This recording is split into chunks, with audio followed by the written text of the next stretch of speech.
আসসালামু আলাইকুম রহমতুল্লাহি ওয়া বারাকাতুহু। দেখেন আপনার একটা দৃশ্য দেখাই যাচ্ছি।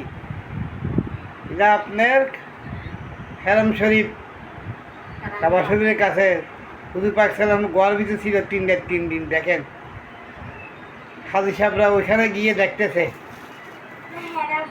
বা দেখেন মহিলা যারা শক্তি আছে তারা উঠতে পারে। আল্লাহু আকবার, আল্লাহু আকবার।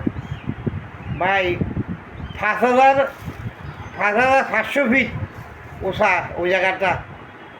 দেখেন আমার মান মতন এক মহিলা গেছে, শক্তি। এটা মনে তামেন না বুঝতে পারছিলাম যে গুহার ভিতরে ছিল, কাফের মুর্শিদের টোকাই রেখেছিল ওই গুহা। আল্লাহু আকবার, আল্লাহু আকবার, লা ইলাহা ইল্লাল্লাহু মুহাম্মাদুর রাসূলুল্লাহ। আল্লাহ, দেখেন নবীরা কত কষ্ট করছে ভাই। আল্লাহু আকবার, আল্লাহু আকবার। মেহরবানি কত কষ্ট করছে। আসসালামু আলাইকুম ওয়া রাহমাতুল্লাহি ওয়া বারাকাতুহু।